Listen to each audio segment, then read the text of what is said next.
하늘 높이 들고서 주의 은사되어 영광스럽게 찬송하며 나가세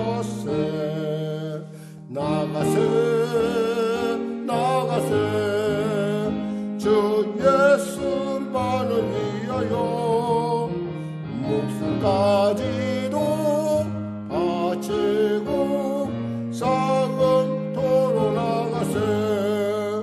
원수들이 비록 강하지라도 주의 군계 붙잡고 주의 진리 위에 용기 나여 분발하여 싸우세. 나가세 주 예수만을 위하여 목숨까지도 바치고 싸움터로 나가세. 산과들과 바다 가는 곳마다 주의 군계 날리며 반갑고도 기쁜 승리의 소식 온 세상에 전하세. 나가세 주 예수만을 위하여 목숨까지도 바치고 싸움터로 나가세. 원수들은 이미 예수의 손에 하나 없이 패하고 주의 군기만이 영광스럽게 오늘 위에 날리네. 나가세 주 예수만을 위하여 목숨까지도 바치고 싸움터로 나가세. 아멘. 기도하겠습니다. 하나님 감사합니다. 오늘 하나님께서 귀하고 복된 아침 허락하여 주시고 찬양으로 말씀을 나가게 하시며 감사합니다. 주의 성령께서 우리를 충만케 하시고 주의 성령께서 우리를 감동하시고 주의 성령께서 우리로 하여금 빛이 임하며 어둠이 물러난 것 같은 놀라운 하나님의 예수의 그 놀라운 사랑을 우리로 알게 하시고 그분의 그 십자가와 그분의 부활과 그분의 다시 오심을 갈망하는, 그리고 깨닫고 그 안에서 우리의 믿음의 사람으로서의 온전함을 회복하는 귀한 이 아침 되게 하여 주시옵소서. 특별히 믿음에 대해서 우리가 말씀을 나눌 때 믿음이 우리에게 보여지는 것도 만져지는 것도 들려지는 것도 아니지만 우리 안에 계신 성령께서 우리로 깨닫게 하심으로 말미암아 믿음의 사람답게 살아갈 수 있도록 도와주시고, 특별히 나뿐만 아니라 아직도 믿음의 그 귀한 의미를 알지 못하는 모든 자들에게 주님의 살아계심의 귀한 증거가 나타나는 귀한 삶을 우리로 하여금 추구할 수 있도록 힘과 은혜를 베풀어 주시옵소서. 코로나19 속히 종식되게 하여 주시고 나라와 민족 불쌍히 여기시고 복음 통일 평화 통일케 하시고 다가오는 보선 가운데 하나님의 놀라운 하나님의 통치와 하나님의 인도함이 나타날 수 있도록 역사하여 주시옵소서.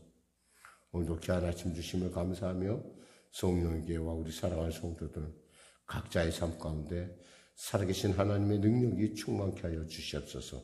예수님의 이름으로 기도드립니다. 아멘. 하나님은 살아계십니다. 오늘 은혜 나누실 말씀은요, 어제 이어서 토요일에 이어서 히브리서 11장 17절에서 31절 말씀 드리겠습니다. 히브리서 11장 17절에서 31절이요.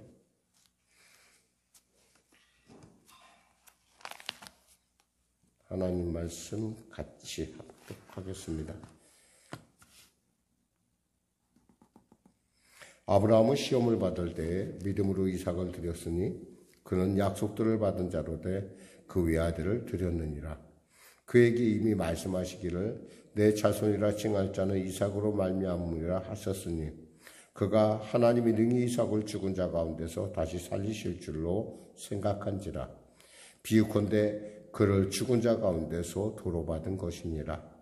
믿음으로 이삭은 장차 있을 일에 대하여 야곱과 에서에게 축복하였으며 믿음으로 야곱은 죽을 때 요셉의 각 아들에게 축복하고 그 지팡이 머리에 의지하여 경배하였으며 믿음으로 요셉은 임종시에 이스라엘 자손들이 떠날 것을 말하고 또 자기 뼈를 위하여 명하였으며 믿음으로 모세가 났을 때 그 부모가 아름다운 아이임을 보고 석 달 동안 숨겨 왕의 명령을 무서워하지 아니하였으며 믿음으로 모세는 장성하여 바로의 공주의 아들이라 칭함받기를 거절하고 도리어 하나님의 백성과 함께 고난받기를 잠시 죄악의 낙을 누리는 것보다 더 좋아하고 그리스도를 위하여 받는 수모를 애굽의 모든 보화보다 더 큰 재물로 여겼으니 이는 상 주심을 바라봅니다. 믿음으로 애굽을 떠나 왕의 노함을 무서워하지 아니하고 곧 보이지 아니하는 자를 보는 것 같이 하여 참았으며 믿음으로 유월절과 피 뿌리는 예식을 정하였으니 이는 장자를 멸하는 자로 그들을 건드리지 않게 하려 한 것이며 믿음으로 그들은 홍해를 육지같이 건넜으나 애굽 사람들은 이것을 시험하다가 빠져 죽었으며 믿음으로 7일 동안 여리고를 도니 성이 무너졌으며 믿음으로 기생 라합은 정탐꾼을 평안히 영접하였으므로 순종하지 아니한 자와 함께 멸망하지 아니하였도다. 아멘. 우리가 아브라함 그리고 모세 우리가 이제 모세 바로 직전까지 요셉까지 어제 토요일 날 아침에 은혜 나눴죠. 이제 오늘은 이제 바로 그 이후에 있는 모세서부터 이제 우리가 한번 은혜를 또 이제 다시 한번 살펴보겠습니다. 모세에게 있어서 믿음이란 과연 무엇이었을까? 그것은 오늘 본문에 나타나듯이 세상에서 잠시 즐기는 낙을 버릴 수 있는 그러한 결단이고 또 그것은 그의 삶 가운데 이스라엘 백성의 믿음의 기초를 쌓아주는 아주 중요한 사실이었습니다. 자, 말씀을 통해서 우리가 은혜를 나누겠습니다. 믿음으로 모세가 났을 때 그 부모가 아름다운 아이임을 보고 석 달 동안 숨겨 왕의 명령을 무서워하지 아니하였으며 당시 모세가 태어날 당시 왕은 람세스 왕이라고 하는 왕, 이스라엘 애굽의 왕이었는데 이 왕은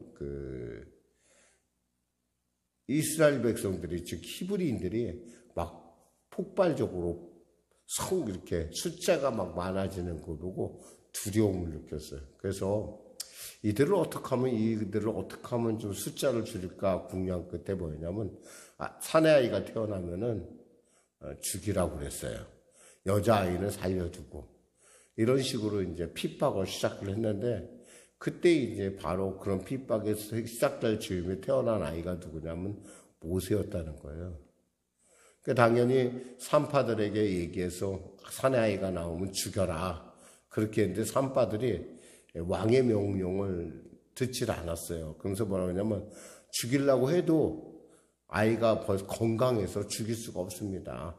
그래서 어쩔 수가 없습니다라고 얘기를 했을 때 그러면서 그 즈음에 그러니까 막 점점 히브리인들에 대한 유대인들에 대한 핍박이 점점 가해질 그 즈음에 바로 모세가 태어났는데 모세가 태어나다 보니까 아름다운 거예요. 아이가 너무 이쁘고 너무 보기에 좋았어요. 그렇다 하더라도 이 아름다운 것 때문에 우리가 흔히 말하면 왕의 명령을 거역한다는 건 바로 죽음을 명령하는 건데 근데 왕의 명령을 거역할 정도로 아이가 아름다웠다는 거예요.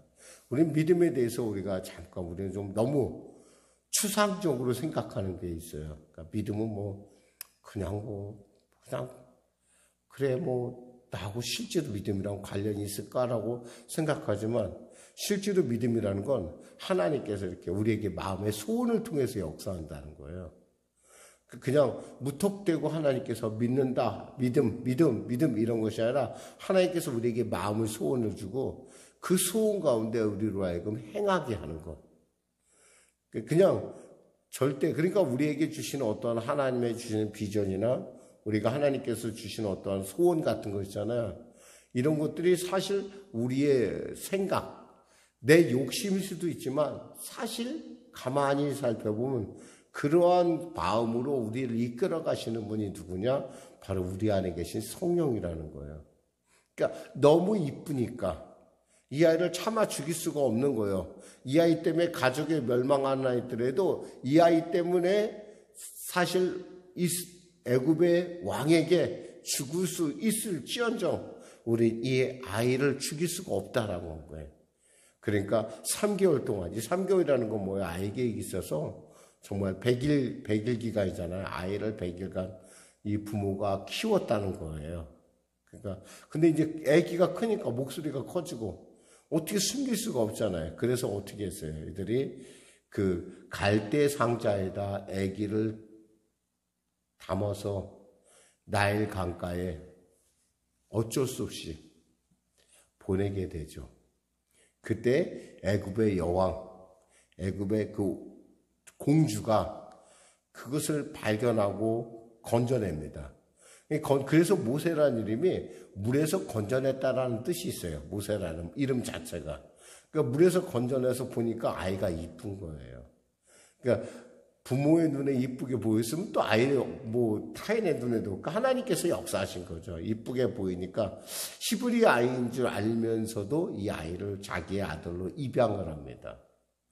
그때 그것을 봤던 사람이 바로 모세의 누이 미리암이 봤다가 그것을 그 공주에게 가서 얘기합니다.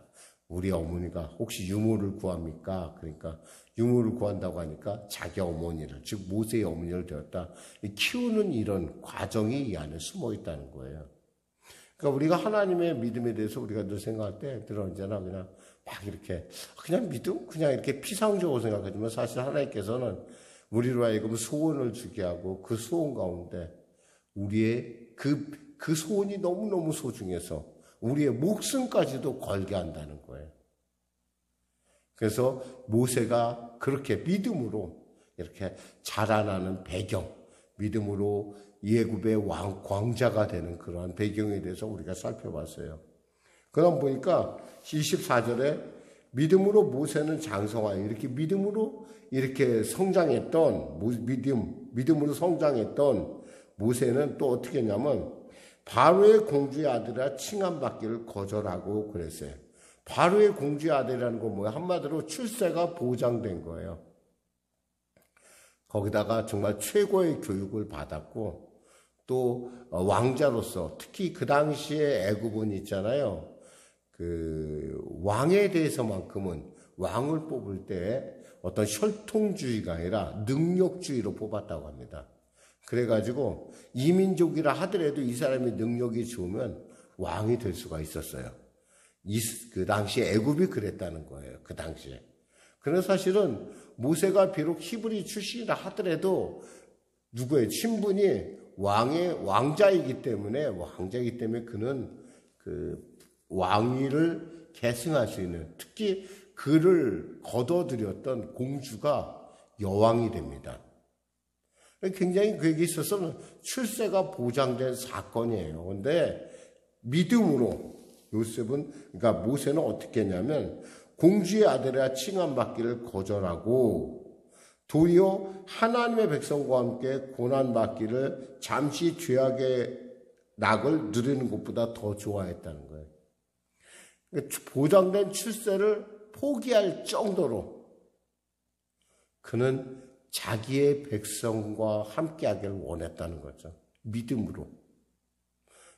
그러한 어떤 삶의 현장에 있어서도 그는 이렇게 하나님의 나라와 그리고 세상을 택할 때 그는 출세한 것을 보장을 받은 것을 내려놓고서도 백성을 구원하는 일. 그래서 모세가 첫 살인을 일으킬 당시, 즉 애굽 사람을 죽일 당시 그 나이가 추측컨대 한 40살이었을 거라고 생각을 해요.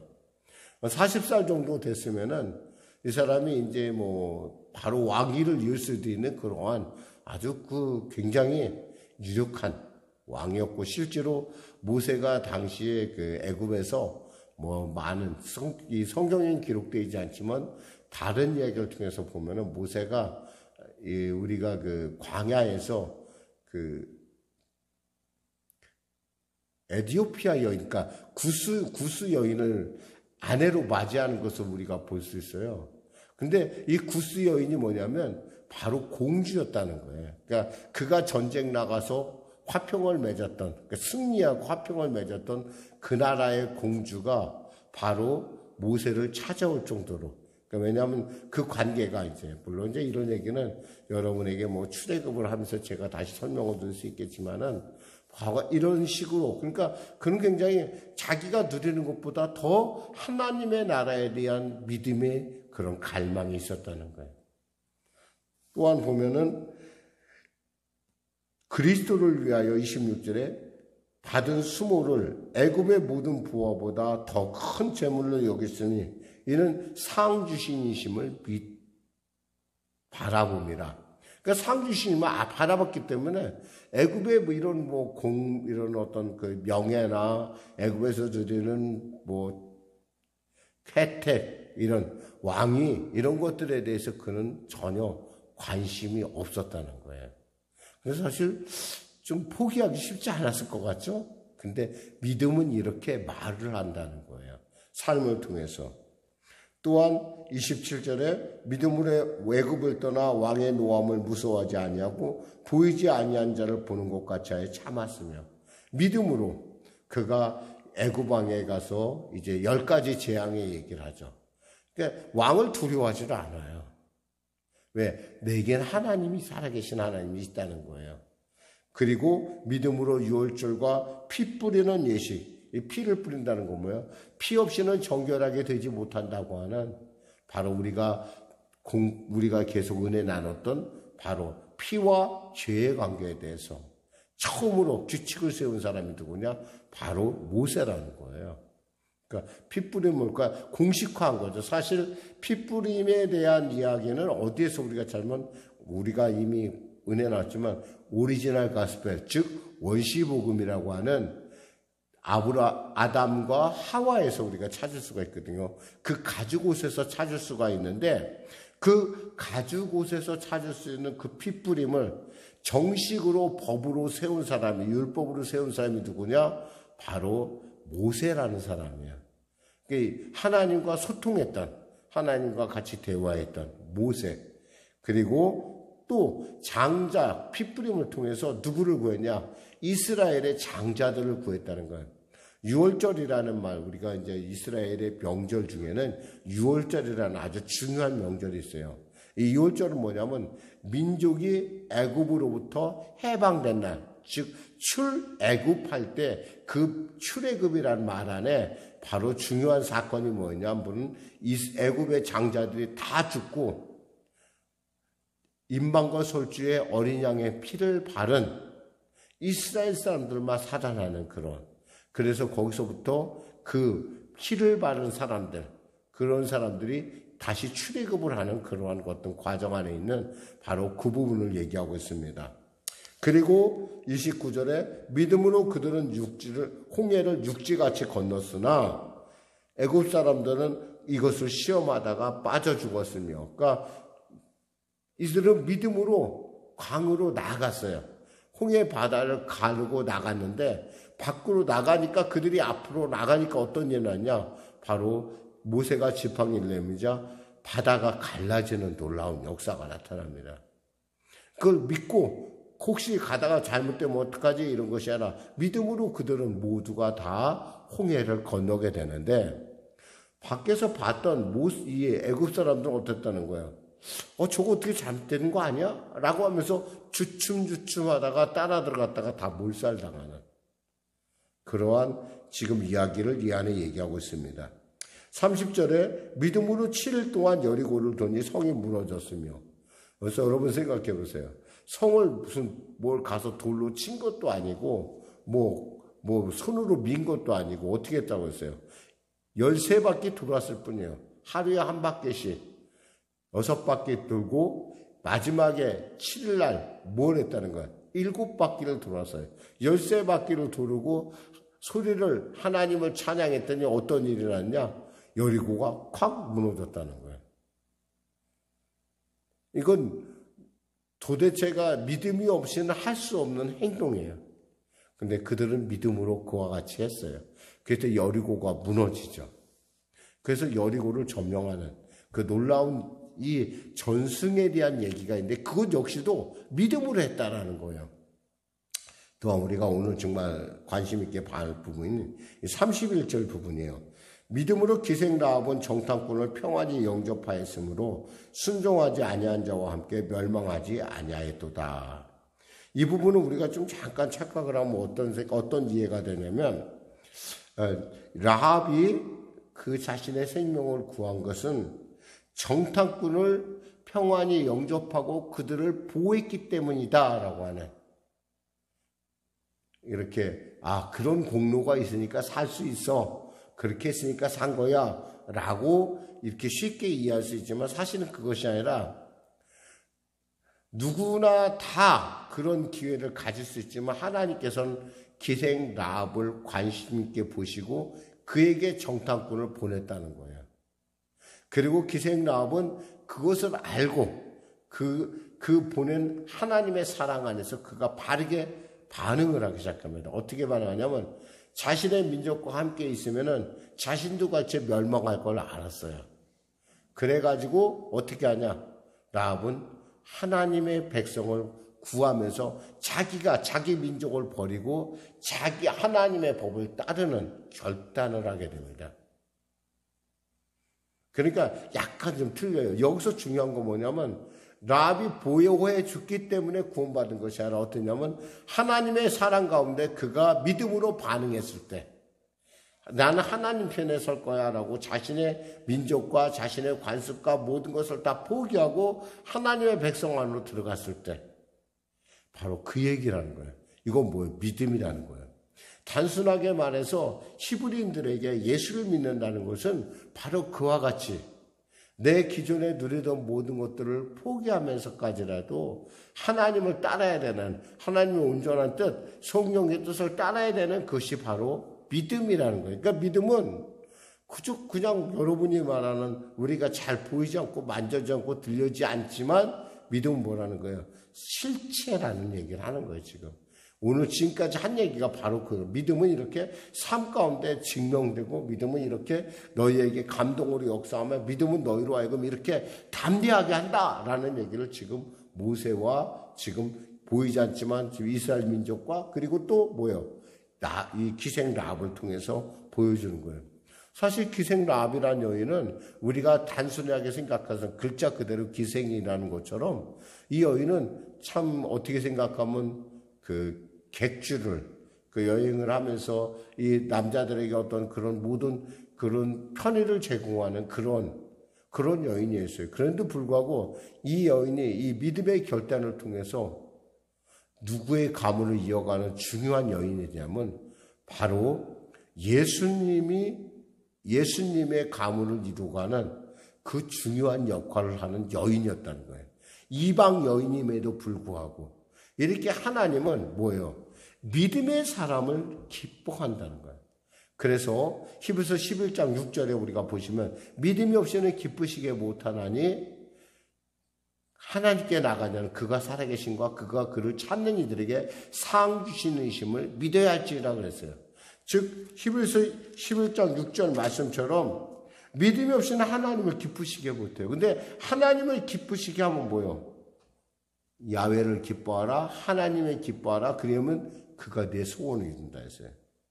우리는 생각할 때 착각을 해요. 하나님만 기쁘게 하면 나는 어디 가지? 라고 생각해요. 여러분, 하나님을 기쁘시게 한다는 것은 바로 나의 창조주를 기쁘게 한다는 것이요. 나의 창조주를 기쁘게 한다는 것은 한마디로 말하면 참 보시기에 좋았더라 하는 하나님의 그 놀라운 비전이 내 안에 성취돼 가는 거라는 거예요. 그러니까 우리가 인간이 생각할 때, 뭐 하나님만 기쁘게 하면 나는 뭐야? 라고 하는 그런 얘기가 아니라, 하나님을 기쁘게 할 때, 비로소 나의 원래의 자리로, 하나님이 나를 기쁘게 받아 창조했던 그 원래의 자리에 내가 설 수 있다는 거예요. 그래서, 우리 무엇보다도 믿음의 삶을 통해서, 하나님을 기쁘시게 하는 여러분과 저가 되어야 합니다. 이것이 바로 세상을 이기는 유일한 방법입니다. 기도하겠습니다. 하나님 감사합니다. 믿음이 없이는 기쁘시게 못하나니 하나님께 나간 자는 반드시 그가 계신 것과 그가 자기를 찾는 자들 중에 상 주신이심을 믿어야지나 했습니다. 믿음으로 라합이 하나님의 그 족보에 들어가듯 예수님의 족보에 들어갔듯이 우리도 믿음으로 담대히 나가 하나님의 족보 가운데 하나님의 그 믿음의 놀라운 자손으로 하나님의 아바 아버지라 부를 수 있는 믿음의 사람으로 온전케 하여 주시옵소서. 예수님의 이름으로 기도드립니다. 아멘. 우리 말씀 생각하면 우리 찬송 드리고 우리 기도하도록 시작하겠습니다. 제가 좀 이렇게 좀 한 것은 하도 전할 말씀이 많아서였어요. 찬송가 384장입니다.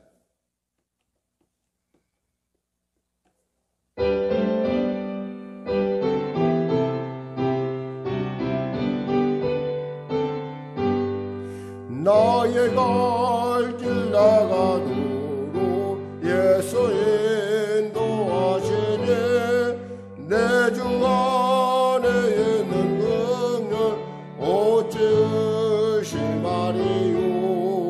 믿음으로 사는 자는 하늘 위로 받겠네. 무슨 일을 만나든지 만사형통하리라. 무슨 일을 만나든지 만사형통하리라.